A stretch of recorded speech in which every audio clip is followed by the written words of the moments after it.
Welcome into Shot and Vipp, a podcast brought to you this football season by Inside Carolina. I'm Taylor Vippolis hosting this, and as always, I'm joined by my fellow Carolina football letterman, my former teammate, just an overall great guy who, despite the results, I still love to see him every Sunday. Shot, Carolina's season goes from bad to worse. They lose the Battle of the Victory Bell against Duke 21-20 in Durham. Carolina was leading 17-0 at the half. They're outscored 21-3 in the second half. Opening thoughts?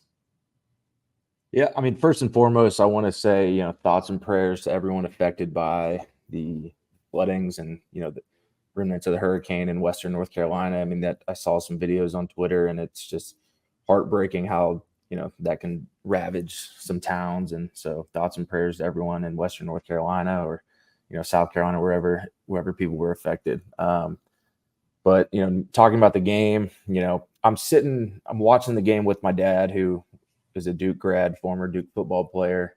So, we have some friendly banter going back and forth. I'm sitting there at halftime feeling very good about myself, feeling good about our team. I'm like, wow, we are going to have a very positive podcast on Sunday night. And, I can say a bunch of good things. I can say we have we let up 52 less points in the first half versus Duke than we did versus JMU. 17-point lead. Our offense, we're playing turnover-free football. And then all hell breaks loose. And another catastrophic loss, one of the many that we've had over the last couple of years. And in my opinion, this loss is worse than JMU. The ESPN, how they do the win probability throughout the game. Yeah. At one point we were up to 98% that we were supposed to win that game. I don't know if that's a record for UNC of, how high we were to win the game, and then we end up losing it. So, but just catastrophic loss back-to-back weeks, and we'll get into the nuts and bolts of it. But look, I'm always going to love my Tar Heels, but it can't feel good in Keenan Football Center. The vibes are not great. It's going to be interesting to see what happens going forward. Our team is going to be scraping to get 6 wins and try to make a bowl game. That's the way I see it, and not pretty. Yeah, in terms of win probability, the only game that I can think of in the MAC 2.0 era that kind of reaches what we saw on Saturday was that NC State game where Carolina's up like 10 with just over 2 minutes left. Yep. And we're sitting at the end of the game just wondering, how did Carolina have enough time to blow that game? But yeah, I mentioned in the beginning that this season went from bad to worse, where Carolina gives up 70 points against James Madison. And that first half, you're starting to kind of think, okay, you're not as bad as sometimes you think you are. You're never as bad as you think you are. You're never as good as you think you are.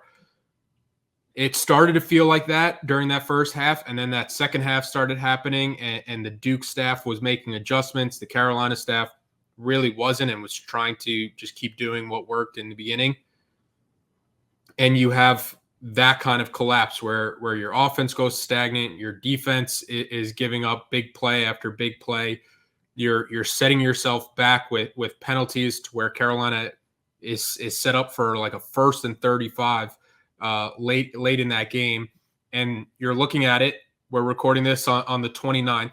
The calendar hasn't even turned to October, and you've blown a 20-point lead to a rival. You've lost to a group of 5 opponent. You've had multiple punts get blocked, where I know Carolina got bailed out with the ball going forward and the Duke player trying to recover it and fumbling it. But when you lose to a group of 5 opponent, when you lose a 20-point lead in a rivalry game, when you have multiple punts blocked, it feels like a broken record, but this is coaching. This is coaching where teams are seeing something on tape or seeing something as a game goes on and being like, we know how to out-scheme this North Carolina coaching staff. And it doesn't matter if your players are 5 stars. It doesn't matter if they're 4 stars, 3 stars. It doesn't matter if the players across from them were 3 stars or 0 stars at James Madison. every loss for this North Carolina team right now is coming back to coaching. And when I'm watching this North Carolina team, I'm watching a team that outside of that Minnesota game, they really haven't shown a ton of fight. They haven't shown any of that dog. When you look at them on the sideline, when adversity doesn't even have to hit, adversity just has to kind of like peek its head out. And this team looks beat already. Like when Duke scored to make it 20-7, it looked like Carolina was like, okay, we're going to lose this game. What did you see from Carolina in this game in their body language? The interesting thing to me is you can see it watching the game on the ESPN broadcast. You don't even have to be in attendance to see the bad body language, and you see it from the coaching staff as well as the players. It's just, it's obvious. It is very obvious. I want to say, bad body language, but also that leads into, penalties. JJ Jones has a dumb penalty to compound in the fourth quarter, one of your senior leaders who's played a lot of football, and he has a unsportsmanlike penalty to now back us up another 15 yards when we just got a holding penalty on that same play. So, bad body language, it goes hand in hand with, lack of, focus and ability to, stay composed in those situations. And, we got a whole plethora of issues going on right now. The interesting thing about the blocked punt to me, and I don't have access to the all 22, the coach's film, but to me, it looked like the exact same scheme as the JMU block punt. They overloaded to the side of the kicker, and they had one more guy rushing off the edge than we could block. We had two guys in the shield take, the two free rushers, and then they put another guy outside of him, and he was just unabated to the punter and blocked it. It was the same exact block scheme that we had last week. We're not doing anything creative on our punt unit to fix that. And it's so mind-blowing to me how we can't get that corrected. From literally last week, it's the same. Everyone can go on YouTube and watch the highlights and tell me if they think I'm crazy, because it's the exact same scheme.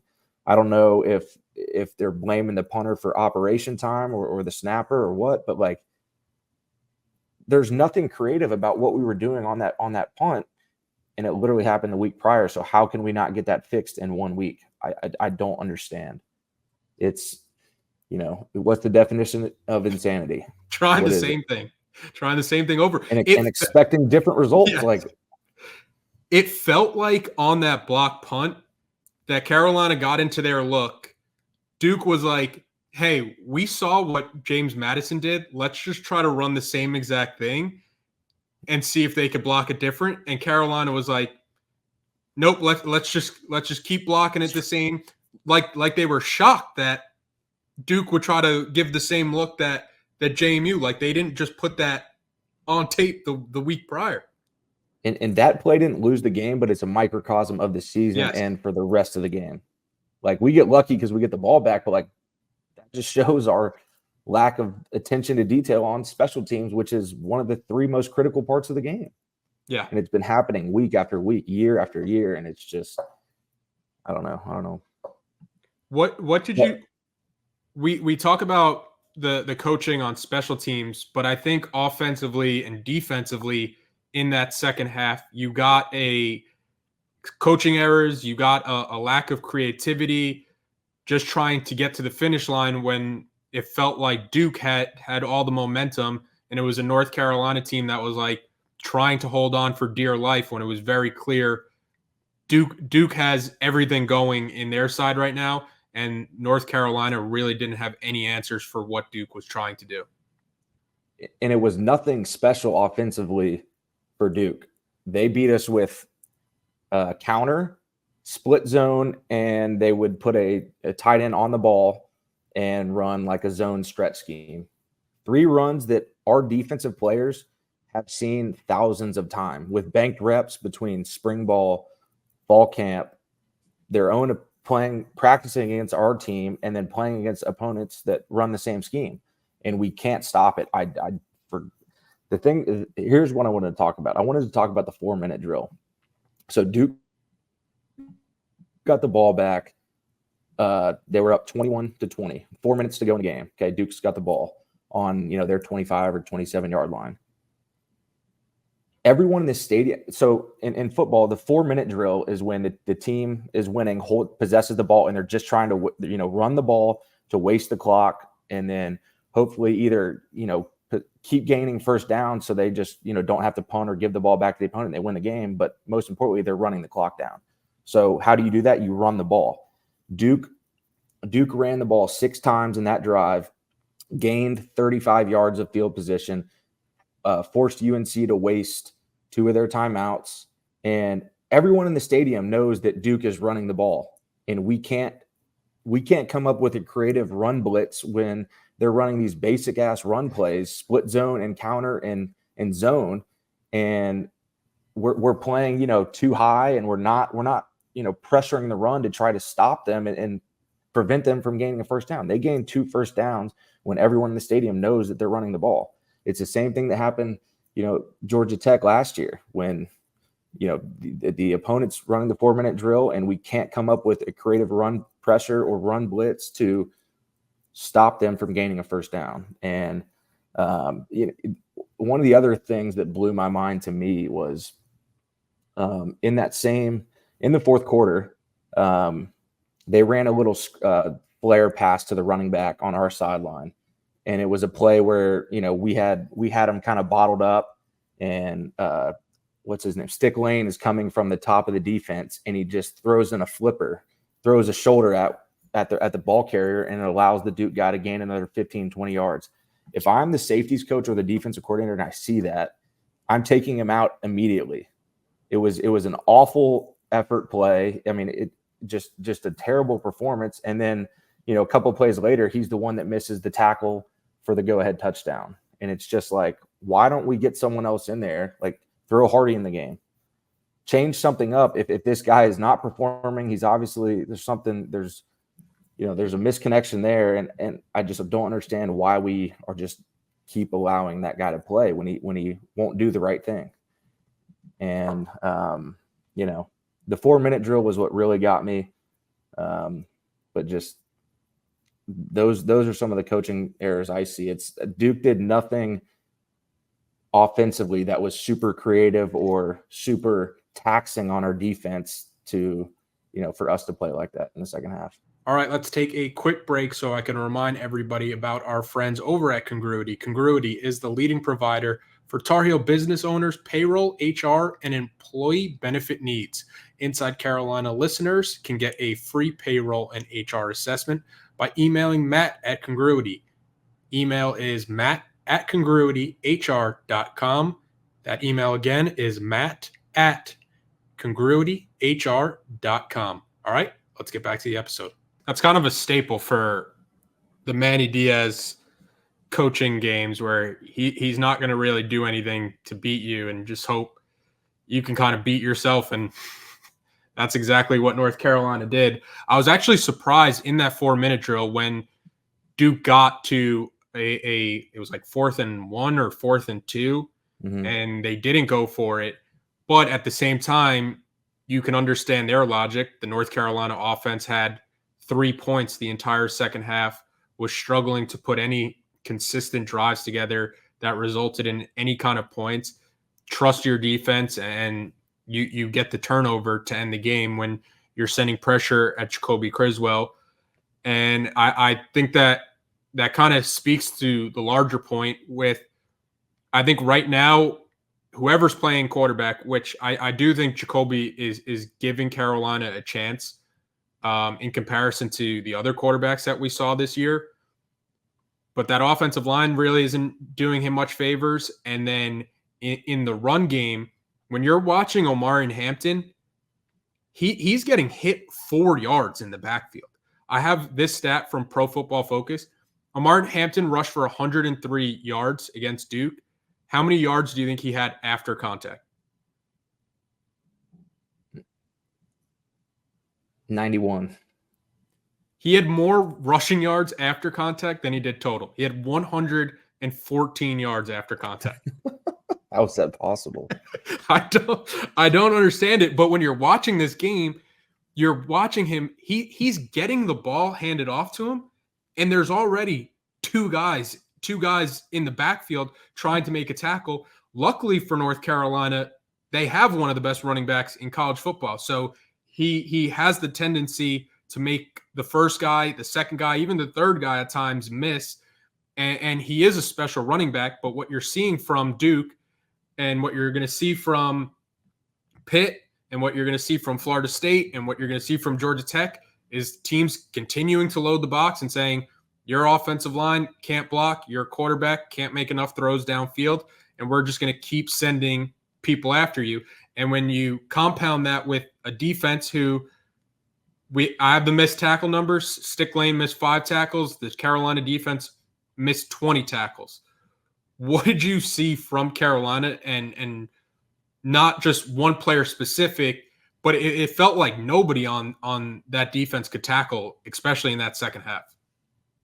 It's funny because we tackled well in the first half and we played well defensively. I think we had 6 3-and-outs in the first half, and obviously let up no points. I think they maybe had 100 yards. Malik Murphy looked awful. He couldn't throw the ball. Like he on a 2-step slant, he would be airmail the ball 7 yards over the receiver. And the first missed tackle that led to the first touchdown from Duke was a simple. We were in zone coverage with underneath zone defenders. Caleb Koss to the field. They throw a check down swing pass, and Caleb Koss takes the wrong angle, and then Marcus Allen gets kind of hooked by the receiver, and he circles the wagons, and it's a touchdown. And that was awful to see, but it was just like a compounding thing. I think the rest of our players watched Caleb Koss miss that tackle, take a bad angle, and then they decided to do the same thing for the next 2 quarters. Huzzy missed a tackle or two that he doesn't normally miss. Stick Lane he had a terrible tackling day, just taking the wrong angles and just not wrapping up and throwing a shoulder in there a lot of times and just lunging, not using technique that I know that the coaches teach. It just, our D-line got pushed around in the second half. It just compounding errors and lack of technique that just carried on throughout the whole game. And that was why we lost the game. I personally think our offense played more than well enough to win this game. 20 points against that Duke offense we should win that 100% of the time. And the defense completely let us down, especially knowing that, like I mentioned earlier, Duke was doing nothing schematically that was challenging to fit up in the run game. It wasn't like they were doing all these crazy shifts and motions and personnel groupings. They were running basic split zone and counter that are very simple runs to stop. And our D-line was jumping gaps. They were not being physical. Our linebackers had a tough day. It just all around just catastrophic performance in the second half from our defense. Quick break so we could remind everybody about our sponsors on Schoett and Vipp. First up, we have Lucha Tigre. Visit Qua on MLK Boulevard. Lucha Tigre is a restaurant creatively fusing Latin and Asian cuisine with a full bar serving tequila and sake. Schoett, what's your go-to? General Tso's chicken with the white sauce. That would hit right now. I need it after every UNC loss. And Qua is a great guy, a Carolina fan. If you go into Lucha Tigre, mention Inside Carolina, get a discount off your order, support the people that support us. Moving to our next sponsor, Italian Pizzeria 3. IP3 is a Chapel Hill tradition. Brothers Angelo and Vincenzo Marone have been serving up authentic pizza in Chapel Hill since 1980. IP3 has a full menu of fresh dough pizza and other Italian specialties. Keep the local businesses in Chapel Hill. Support Lucha Tigre. Support IP3. They're Carolina fans. They want to support us, so we have to support them. And then finally, our friends over at Johnny T-Shirt. If you're going to be in Chapel Hill, maybe you go to Lucha Tigre for lunch, you go to IP3 for dinner, or reverse that. Stop by Johnny T-Shirt on Franklin Street. And if you're not going to be in Chapel Hill, no worries. you could go online to johnnytshirt.com. Johnny T-shirt has all the Carolina apparel that the Carolina fan could possibly want. The hats, the T-shirts, the jerseys, you name it. They've got it. Great people, great customer service. And don't forget, Inside Carolina premium subscribers save 10% off their orders. Shot. So I did not watch this Carolina game live. I instead, with the Lebitard show, went to Alabama, Georgia this weekend. I DVR'd the Carolina Duke game and I watched it in full a couple of times on on my flight home, and I was in a good I was in a good mood because that Alabama Georgia game was hitting. It went into the day with the hype of game of the year, and it lived up to it at its fullest.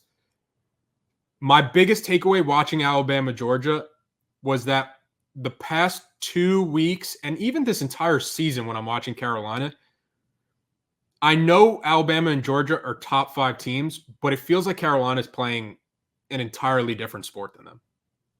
Yeah. The funny thing to me is you look at games around college football. Look at Minnesota, for example. They go toe-to-toe with Michigan, who is a very physical Big Ten team, obviously the defending national champs. And they almost, beat them in the big house, 27-24 game, very close game. And we go into Minnesota and beat them. And then we turn around and then put performances like that on the board. I don't know where the disconnect is. It's just like we're so high and so low. And I was texting with somebody. I'm like, how is this the same team that went into Minnesota and looked physical and looked tough and tackled well and was offensive line was physical. Hampton was running the ball and just our defensive line was getting off blocks. It's just like we have no consistency within our program in terms of like putting, stringing wins and good performances week after week after week. I guess I didn't really answer your question, but yeah, I said North Carolina football, Duke football does not look anything like Alabama, Georgia. And I think the NFL looks closest to what we saw from the Alabama, Georgia product.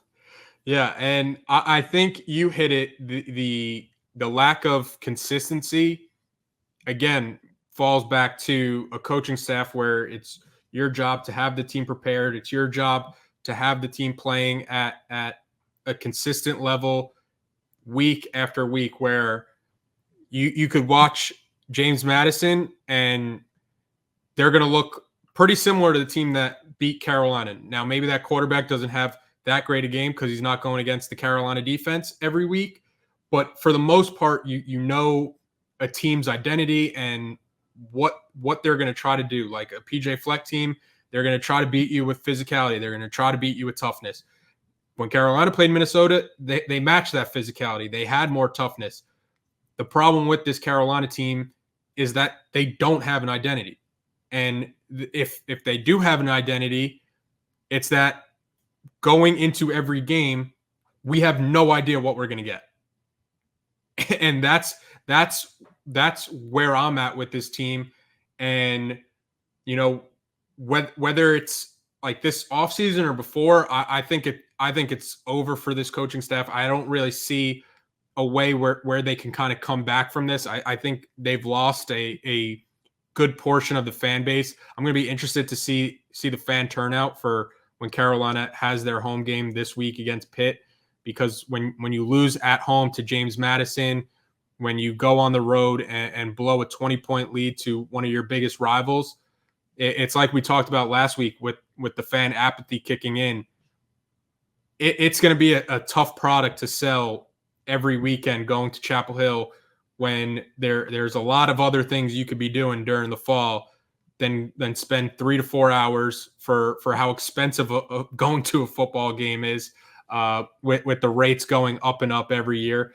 And when I'm looking at this North Carolina team, you mentioned it earlier, the narrative coming into the season was that Carolina had a cupcake schedule, and we were debating where the floor was, where the ceiling was for this team.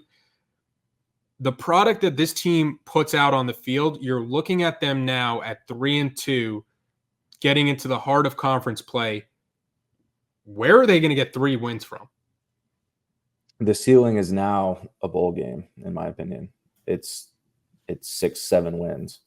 I was very optimistic going into the season, possibly winning 9 games. 8-4, 9-3. I thought that team had it in them, and I like to remain optimistic, and maybe we can see the play that we had versus Duke in the first half, the play that we had versus Minnesota, and we can build on that. But from what it looks like to me is some of the players are losing confidence and losing hope, and that's not a good thing to see. I think this is we'll see how they respond from this loss, but it's just deflating after obviously that catastrophic loss for JMU, and then the highs of being up 17 or 20 against your rival, and then ultimately fumbling the game away by bad play and some coaching blunders, and it's tough to watch, and I don't really know where we go from here. Yep. And people and listeners might be, it's your job to tell us, what we should do from here. I don't think anyone has an answer, and I don't want to be critical of our head coach and say that, he did kind of publicly say to the team, or the word on the street was, am I the right guy for the job right now? And I think if there's any questions about that, that's just not a good place to be. And, I'm sure he's had talks with them about, maybe he was emotional after the game, but where do we go from here? I don't know. We're just, all we can do is evaluate what we see on the field and, provide positive comments if it's good play, and, try to, talk about where we see fit if the play is not good. So, that's kind of my take on that. Yeah, whatever happened in that post game after JMU was definitely strange.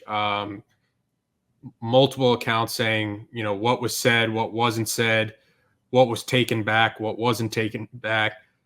But the one consistent seems to be that whatever did happen, when Duke started to mount a comeback, it felt like you saw everything kind of playing out on that North Carolina sideline with that bad body language, with a team that looked like they were defeated, with a team that looked like they didn't have any answers. And when you talk about where does Carolina go from here, that ball on October 5th, this Saturday at noon, it's going to be kicked off. Mm-hmm. And Carolina is going to be playing back in Chapel Hill in Kenan Stadium, ESPN2 against Pitt. Pitt has a pretty good understanding of who they want to be under Narduzzi.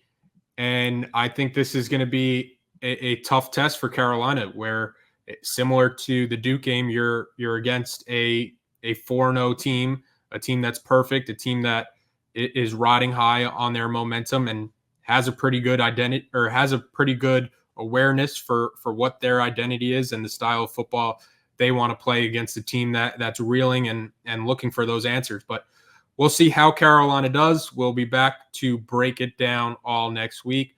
Schoettman, appreciate the time as always, and appreciate everybody watching and listening. Appreciate it, Vipp.